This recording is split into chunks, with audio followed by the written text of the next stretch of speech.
Black American people are the most represented people in all of the Black diaspora, at least in mainstream media. The most globally famous Black people that you know are African American. African Americans make up like 95% of mainstream Black media, but they're complaining about the 5% that's growing. And that 5% is split between every other country or place in the world that has Black people. Where had the Black American beauty creator? This is the question that a Black American woman is asking, and this particular question has caused another diaspora war conversation, but this one is centered around the beauty industry, basically. She made a video stating that there are no Black Americans in the beauty space anymore, that if you go online to search or you're seeing brands or collaborations and all of that, majority of these things are majority of the Black people you will see are from Africa, Caribbean, Latinos, not going to see Black Americans. She stated something in a video that Black Americans need to, take back their space because it used to be their space. And I think that is exactly what is causing this diaspora war conversation in the beauty space right now. The creator that said, this is given, go back to your country. This is given, they are taking our jobs. Like, what is the difference from what she said and the people who said they are taking back our job, they need to go back to their country? Like, how other people brought into it? If you want to see more of Black American content creator, you can as well just say Black American content creators need to up their game because I'm not seeing you guys as much as I want to. Instead of saying that the only people you see in collaborations and trips and all of that are Africans, Caribbeans, and Latino. It is a very serious conversation. So without wasting much time, let's get into it.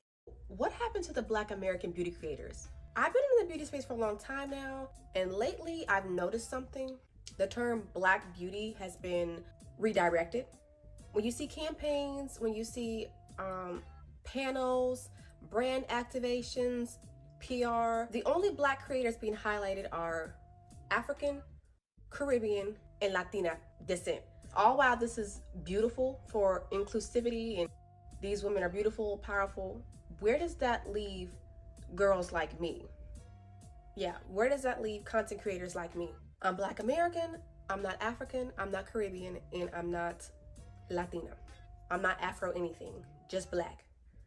Been here generations deep, born and raised in the US, and I don't see myself represented in the Black beauty space anymore. In a way, I feel like the Black American beauty creators, that space has been erased, but I do feel like Black beauty content creators deserve to be in the space created for them. And I really feel like collectively we should take the space back. I would like to hear your thoughts if you feel the same way or if you've noticed this thing happening. I think it's time to have a conversation.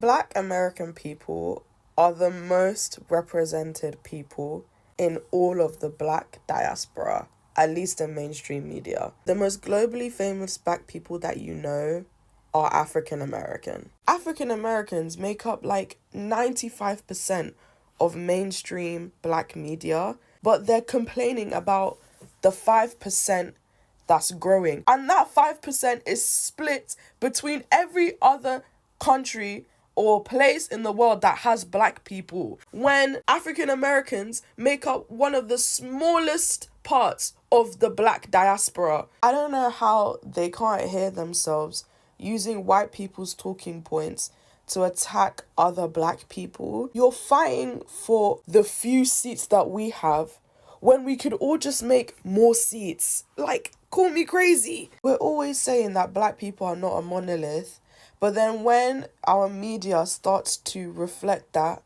suddenly we start getting a bit guarded, start trying to close the door for other people. I know you won't see it this way, but that's anti-Blackness. It's anti-Blackness. Your hatred of African people is anti-Black. We couldn't replace you, even if we wanted to.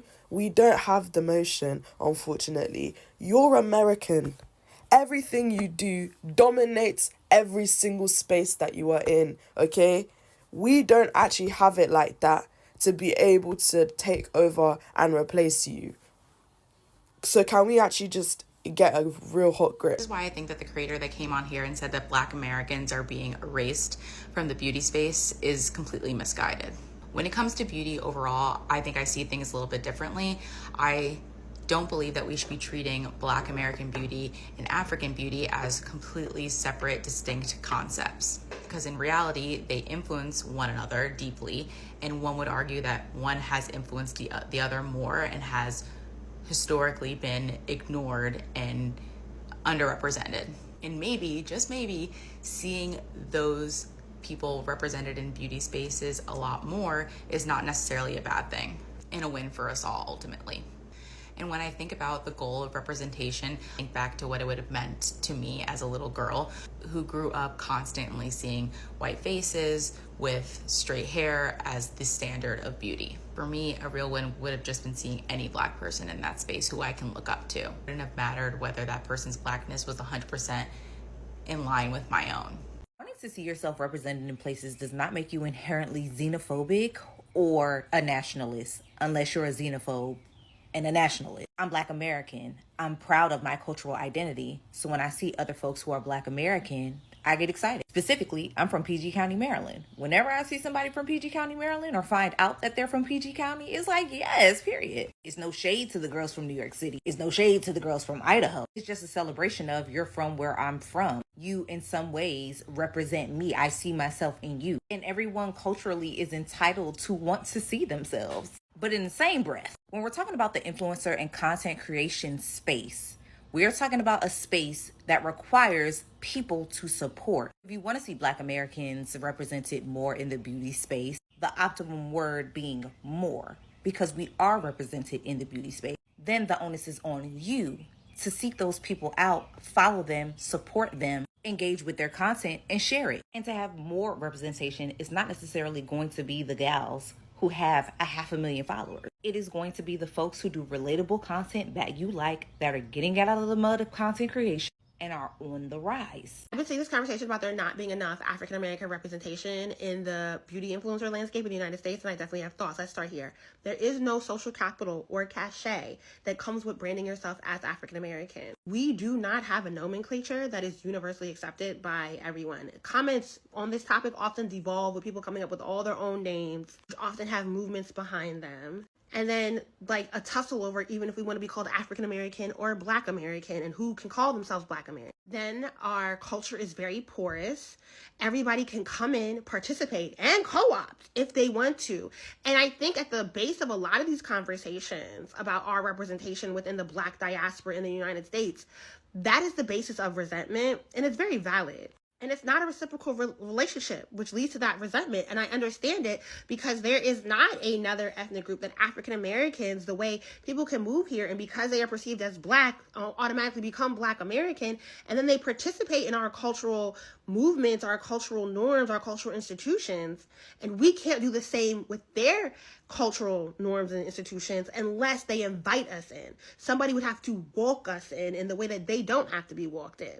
And then we don't have a flag. We don't have a flag that's universally accepted by everyone, that people recognize, and that is an emoji that can be easily used. I think I'm on my fourth point here. Every time this conversation comes up, it's almost always talking about African Americans versus Nigerians. Nigerians are one of the only nationalities within the Black diaspora that have a social capital and cachet to branding yourself as Nigerian hyphen wherever you live. One, that flag is simple and you can recognize it from 20 miles away. You know how small people's handles show up when they leave a comment on a post here on TikTok?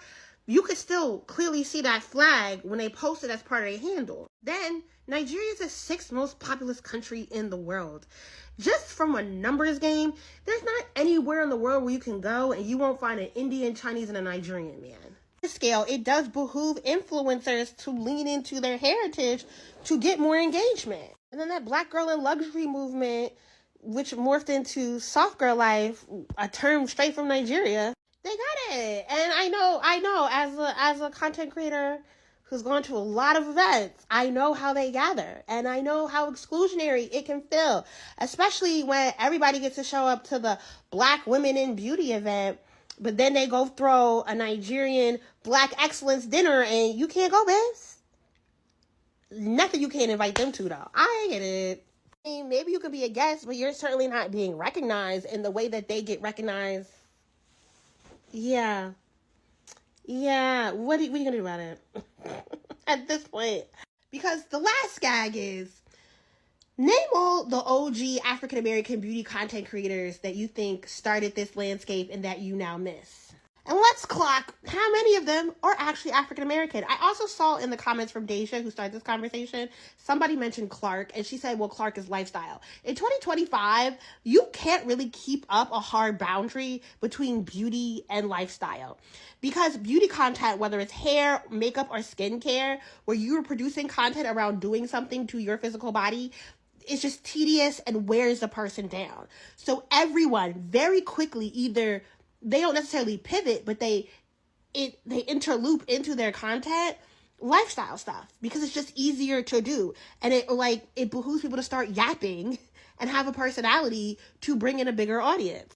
All the OG girls, a lot of them are still active. They just don't do hardcore beauty content, and they have moved into lifestyle because that's what allows them to sell stuff to their audience. But I guarantee if we compose a list of OGs, you'd be shocked, especially if they're from New York, how many of them do have immigrant heritage. And that's not necessarily a bad thing. It is just the makeup of the United States currently.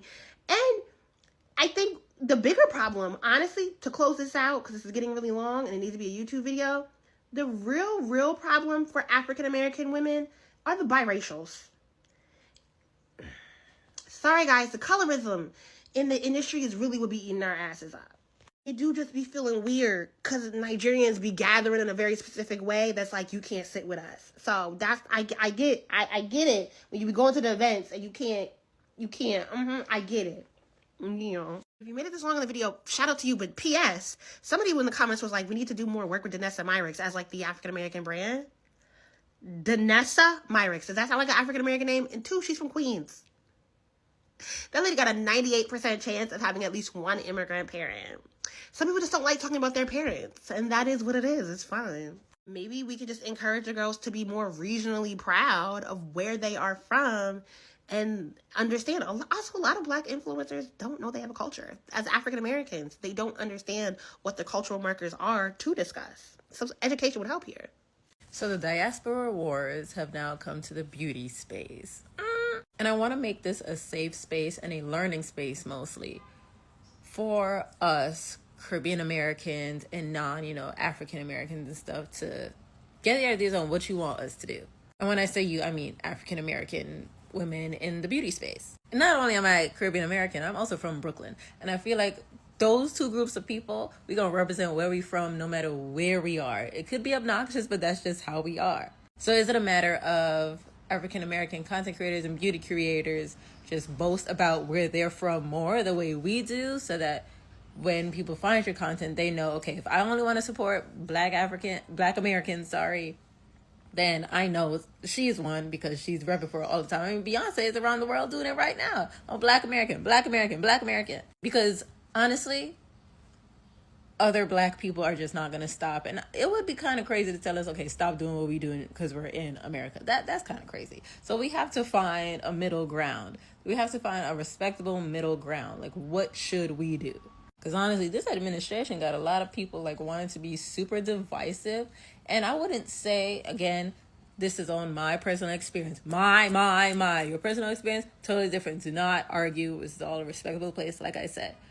I don't see it as a divide on my end. I see it more of we boast about where we're from. Again, I'm also from Brooklyn. Go to Nebraska. You see how they be treating people from New York now. They say we rude and da-da-da-da. But we go around the world. I don't say we rude. That's how people perceive us, and that's just how we are. And again, in different industries and stuff, you'll know a New Yorker when you see a New Yorker. So I'm assuming like maybe more Black Americans, you need to fight. Oh, I'm not going to tell you what you need to do crazy. Reverse. Stay true to who you are and allow us to know what you would like us to do. But the thing we aren't going to do is stop representing where we're from. We want y'all to represent where y'all are from too. The diaspora wars gotta stop. Like, for real. Like, as an African American, I never cared about the ethnicity of my beauty influencer. I only cared if she had dark skin like me, she had thick, coily hair like me. You know what I'm saying? Like, stuff like that. I don't think African Americans realize that we have always coexisted with Caribbean, African, and Latino, like, black people in every space that we were in, especially like back in the day. Like, everybody was just considered black. We ain't get into the specifics of ethnicity, whatever. So it may seem like every like idol or whatever that we had was solely African American, and then at some point there was a shift, but that's not true. We've always coexisted with one another. Like, it was never that big of a deal. I don't know why in 2025 it's such a big deal to decipher what your ethnicity is to see if we have to single you out of a space or not. I feel like that's so stupid, you know? And it's like a lot of the greats that we have in black history and the black community in general just aren't even African American. Like Shirley Chisholm, Marcus Garvey, I can go on and on, even like different musicians and stuff. You know what I'm saying? So it's like, I don't understand where African Americans got this concept that like every great person in history or every popular black person is African American, but that's not true. It's just not true, and it's not going to be true, and you have to be fine with that. You know, like, you have to be okay. I feel like there are real issues in which we could talk about the representation of African Americans, because I mean there are times where our work is discredited. So that is, that's true. However, when it comes to stuff like this, like, I don't think it's that big of a, like, literally one of the biggest black influencers in beauty, Rihanna, is literally Caribbean. Don't nobody, like, I don't see anybody caring about that. I feel like that is just, everybody just cares that she is a black woman making products for black people that matches our skin. Nobody cares that she is Caribbean. Are you gonna stop using Fenty because she's Caribbean? You know what I'm saying? Like, I think you guys are just chatting. You just chatting, and it's starting to seem a little xenophobic. Just a little. That's what it seems like. And I think when you're raised in a space in which there may just not be a lot of you, or you may not have been around a lot of people who are of different parts of the diaspora, it may seem like we're just getting totally washed off the map, wiped off the map. But that's just not true. You know what I'm saying? Again, we are not each other's enemy. Like, I don't know, like, why I have to keep saying that we are not each other's enemy. I don't know, like, why we have to reclaim the beauty industry when we have always coexisted with other parts of diaspora. I'm going to repeat that. We have always coexisted with other parts of diaspora. The beauty industry is not solely tied down to African Americans. Nothing is solely tied down to African Americans besides African American culture. So it's like, it's okay to share the space with other black people as long as they're respecting you and you're respecting them. What's the problem? What do you guys think about a video? I mean, the lady who started the conversation. Do you think that statement is divisive? Because people are on the fact that that is very divisive. If you listen carefully, she said, we need to take back our space. And if you translate that to what she said prior to that, you will, like, you can easily translate it to, okay, these people, these Africans, Caribbeans, these Latinas are taking our spot. We need to take back our space. We need to take back what belongs to us. It used to be us, and now they have taken over the space. We need to take back what belongs to us, which is the reason why someone said it is giving go back to your country, and they had taken her job. Like, literally just saying the same thing that the palm colored people will say in a different font, but still the same. Let me hear what you guys think about her video, and let me hear what you think about the pieces that people are putting together about our video as well. This person said, this mindset is so divisive. Are we not all black? We are the only race that hyperfixates in categorizing within our own community. Ethnicity and race are two different things. Can we please normalize duality? You can be Jamaican, African, or a Latina and still be Black American. If they were raised and born in America and identify as a Black woman, enough of this narrative. it is weird. One of the things that just crossed my mind when I started listening to what people are saying about this conversation is, I want to go online and search for a Black person in the beauty space.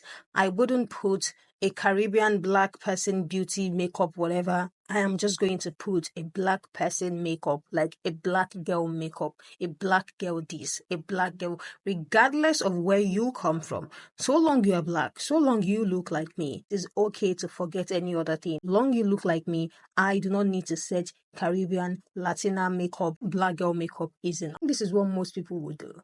Another person said, and that is ridiculous because Black American beauty creators are supposed to be the foundation. Yes, they are supposed to be the foundation. So now what is going on? This one said, girl, be for real.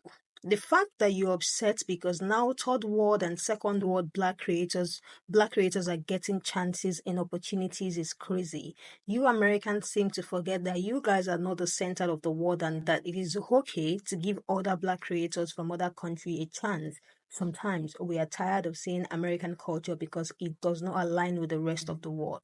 I understand advocating for something you don't feel is right, but it seems out of touch. It's not even about something not being right. I feel like it's not even about something not being right. It's just like, okay, there is an observation here. Oh, my people, we are lacking. We are not seeing you guys. I want to see more of you guys as well. I want to see more of you guys, not just, oh, we need to take back our space and mentioning that they are giving it to someone else. So come back and take your space. This other person said, I think this just means that more African American people need to step it up a little bit. No shade.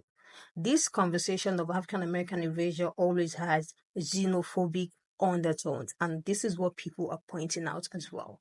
Another one said, this is why education is important. Africans were black before the Black American was even a thing. They went to get hers for that very reason. Then Caribbean folks and South American black folks have the same history of oppression and erasure as you all. Lastly, you are complaining because other black women have been getting exposure.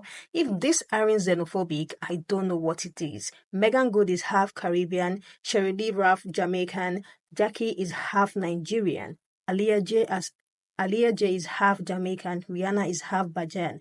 Hyman, who is a pioneer in this industry, Somali. Naomi Campbell is Jamaican from the UK. Katocha was from Mali or Senegal. I hope I'm not butchering these people's name. We have all contributed to many spaces as black women. So the division is really not okay.